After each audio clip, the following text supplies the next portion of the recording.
기도하시겠습니다. 하나님 아버지, 이해하기 어려운 고난 앞에서 말씀을 의지하여 하나님의 뜻을 구하지 않고 문제만 해결되길 기대하였습니다. 내 의와 자존심으로 쌓은 성읍에 머물면서 내 죄악의 수치가 드러나는 것이 두려워서 숨기며 회개하지 못했습니다. 이제 회개의 적용을 통하여 구원의 기쁨을 누리고 받은 하나님의 사랑과 은혜를 전하며 살게 하소서. 오늘도 말씀하옵소서. 듣겠습니다. 예수님의 이름으로 기도합니다. 아멘. 성경 말씀 예레미야 21장 1절부터 14절까지 말씀입니다.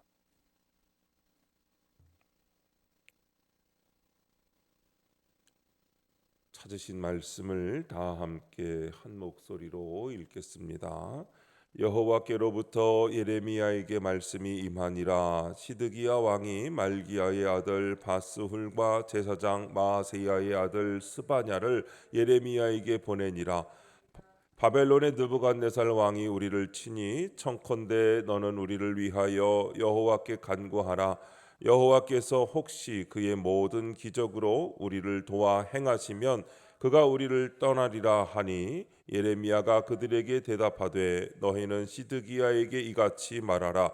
이스라엘의 하나님 여호와께서 이와 같이 말씀하시되, 보라, 너희가 성 밖에서 바벨론의 왕과 또 너희를 애워싼 갈대아인과 싸우는 데 쓰는 너희 손의 무기를 내가 뒤로 돌릴 것이요 그것들을 이 성 가운데 모아들이리라. 내가 든 손과 강한 팔 곧 진노와 분노와 대노로 친히 너희를 칠 것이며, 내가 또 사람이나 짐승이나 이 성에 있는 것을 다 치리니 그들이 큰 전염병에 죽으리라 하셨다 하라. 여호와의 말씀이니라. 그 후에 내가 유다의 왕 시드기야와 그의 신하들과 백성과 및 이 성읍에서 전염병과 칼과 기근에서 남은 자를 바벨론의 느부갓네살 왕의 손과 그들의 원수의 손과 그들의 생명을 찾는 자들의 손에 넘기리니, 그가 칼날로 그들을 치되 측은히 여기지 아니하며 긍휼히 여기지 아니하며 불쌍히 여기지 아니하리라 하셨느니라. 여호와께서 말씀하시기를, 보라, 내가 너희 앞에 생명의 길과 사망의 길을 두었노라. 너는 이 백성에게 전하라 하셨느니라. 이 성읍에 사는 자는 칼과 기근과 전염병에 죽으려니와 너희를 애워싼 갈대아인에게 나가서 항복하는 자는 살 것이나 그의 목숨은 전리품 같이 되리라. 여호와의 말씀이니라. 내가 나의 얼굴을 이 성읍으로 향함은 복을 내리기 위함이 아니요 화를 내리기 위함이라. 이 성읍이 바벨론 왕의 손에 넘김이 될 것이요 그는 그것을 불사르리라. 유다 왕의 집에 대한 여호와의 말을 들으라. 여호와께서 이와 같이 말씀하시니라. 다윗의 집이여, 너는 아침마다 정의롭게 판결하여 탈취당한 자를 압박자의 손에서 건지라. 그리하지 아니하면 너희의 악행 때문에 내 분노가 불같이 일어나서 사르리니 능히 끌 자가 없으리라. 여호와의 말씀이니라. 골짜기와 평원 바위의 주민아, 보라, 너희가 말하기를 누가 내려와서 우리를 치리요 누가 우리의 거처에 들어오리요 하거니와 나는 네 대적이라. 내가 너희 행위대로 너희를 벌할 것이요 내가 또 수풀에 불을 놓아 그 모든 주위를 사르리라.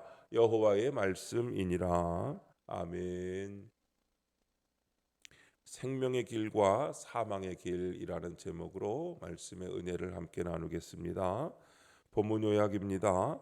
바벨론이 유다를 치자 시드기야 왕이 사람을 보내 예레미야에게 기적을 구합니다. 그러나 예레미야는 하나님이 유다를 바벨론에 넘기실 것이라고 예언하며 생명의 길과 사망의 길을 알려줍니다. 또한 유다 왕의 집이 정의롭게 판결하지 않으면 하나님이 그 행위대로 벌하실 것이라고 전합니다. 첫 번째, 예레미야를 찾는 시드기야 1절부터 7절까지 말씀입니다. 유다의 마지막 왕 시드기야가 바스훌과 스바냐를 예레미야에게 보냅니다. 평소 예레미야가 선포하는 말씀을 무시하던 시드기야 왕이 바벨론이 쳐들어오자 이제야 예레미야를 찾는 것입니다. 그는 예레미야에게 여호와의 모든 기적과 능력을 구합니다. 하나님의 말씀을 외면한 채 그저 문제만 해결하려고 기적을 구한 것입니다. 그러나 하나님이 원하시는 것은 시드기야 왕과 유다 백성이 돌이켜 회개하는 것입니다. 적용 질문입니다. 나는 회개하기보다 문제가 떠나기만 구하지는 않습니까? 하나님이 나를 치시는 것이 나의 구원을 위한 하나님의 긍휼임을 믿습니까? 우리는 이해할 수 없는 고난 앞에서 문제 해결만을 바라기보다 문제를 주신 하나님의 뜻을 먼저 구해야 합니다. 하나님이 나를 치시는 것은 나의 구원을 위한 하나님의 긍휼인 것을 알아야 합니다. 고난 속에 담긴 구원의 뜻을 알 때 사망의 바다를 안전하게 건널 수 있습니다. 고난을 겪어보지 않은 자의 특징은 자만함입니다. 마치 자신은 평생 어떤 고난도 당하지 않을 것처럼 말하고 행동하기 때문입니다. 그러나 이해할 수 없는 고난의 사건을 당한 사람은 내 힘으로 할 수 있는 일이 아무것도 없음을 깨닫고 그분의 음성에만 집중합니다. 애워싸인 환경 가운데 길이 없기에 평소에는 관심이 없었던 하나님의 뜻에 귀 기울이게 되는데 이것이 축복인 줄로 믿습니다. 부족하고 연약해도 하나님의 말씀을 듣고 자신의 죄를 보고서 회개하는 사람이 하나님께 속한 사람인 줄로 믿습니다. 두 번째, 유다 백성이 살 길 8절부터 10절 말씀입니다. 하나님이 유다 백성에게 바벨론에 항복하는 것만이 그들이 살 길이라고 하십니다. 이는 사람의 생각으로는 이해할 수 없는 말씀입니다.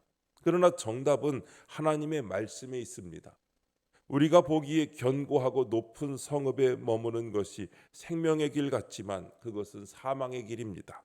생명의 길은 말씀에 순종하는 것입니다. 내 의와 자존심으로 쌓은 성읍에 머문다면 죽을 것입니다. 그러나 내 성읍에서 나와 하나님 앞에 엎드리고 고개를 숙이면 죽지 않고 살게 됩니다. 적용 질문입니다. 나는 두려움과 수치를 막고자 어떻게 합니까? 하나님께 회개하고 수치를 잘 당하는 것이 살 길임을 인정합니까? 우리는 고난을 통해 오로지 하나님께만 구원의 희망을 두게 됩니다. 따라서 나를 괴롭게 하는 고난은 하나님의 구원의 때가 이른 것입니다. 하나님은 이런 고난에도 신앙을 지키고 자신의 고난을 약재로 사용하여 많은 사람을 의의 길로 인도하는 자에게 궁창의 빛과 같은 상급을 주십니다. 두려움과 수치를 막고자 하는 것이 아니라 하나님께 회개하고 수치를 잘 당하는 것이 생명으로 가는 길입니다. 우리는 각자에게 사건을 주신 하나님의 전적인 주권을 인정해야 합니다. 내 인생 가운데 정말 없었으면 하는 부분도 하나님이 이미 계획하신 것이므로 지금도 신실하게 구원을 이루시고 계십니다. 나에게 왜 이런 사건을 허락하셨느냐고 원망하면서 인정하지 않으면 구원과 회복의 자리로 나아갈 수가 없습니다. 내 인생에 찾아온 사건의 이유를 말씀을 통해 내 인생을 구속사적으로 해석할 때 세상이 줄 수 없는 평안을 누리게 될 줄로 믿습니다. 세 번째, 나는 네 대적이라 11절부터 14절 말씀입니다. 하나님이 유다 왕의 집을 다윗의 집이라고 부르시면서 그들에게 아침마다 정의롭게 판결하라고 하십니다. 그들은 이 말씀에 따라 가정과 사회에서 탈취당한 자를 건져내 하나님의 공의를 실천해야 했습니다. 그러나 그들은 교만에 빠져 하나님의 법을 무시하고 연약한 자들을 착취하며 누가 우리를 치리오라고 했습니다. 이에 하나님이 친히 그들의 대적이 되겠다고 하십니다. 성도는 하나님을 사랑하는 만큼 이웃을 사랑하고 그들에게 공의를 실천해야 합니다. 적용 질문입니다. 내 주위에 도와줘야 할 약자는 누구입니까? 그를 돕는 이유는 불쌍해서입니까? 하나님을 사랑해서입니까? 내 인생을 가로막고 고난을 주신 이유는 우리 각자에게 하나님의 뜻을 이루기 위한 사명이 있기 때문입니다. 그러므로 성도는 나를 구원하고자 십자가에서 돌아가신 예수님을 생각하며 고난을 통해 하나님만 바라게 하신 것을 알고 오히려 감사해야 합니다. 또한 세상이 주는 행복과 즐거움에도 기한이 있다는 것을 아는 사람은 교만하지 않고 사명을 향하여 나아갈 수 있습니다. 주님의 은혜를 경험한 우리에게 영혼 구원의 큰 사명이 있습니다. 나를 사랑하여 구원하여 주신 하나님을 사랑하는 만큼 이웃을 사랑하고 약자를 위하여 공의를 실천해야 합니다.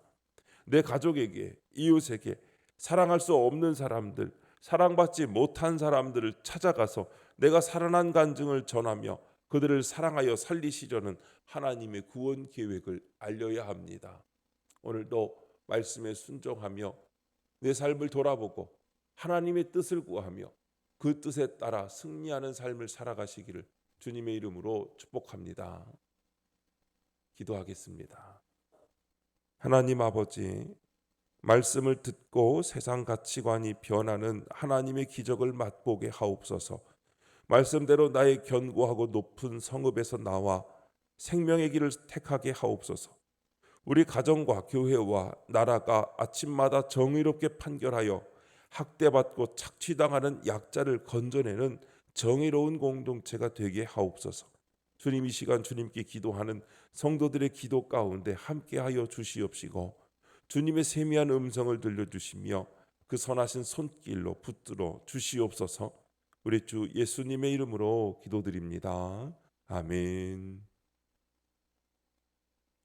이 시간 이후에는 여러분들의 기도를 주님께 드리며 하루를 시작하시기 바랍니다. 주여 한번 부르시고 기도드립니다.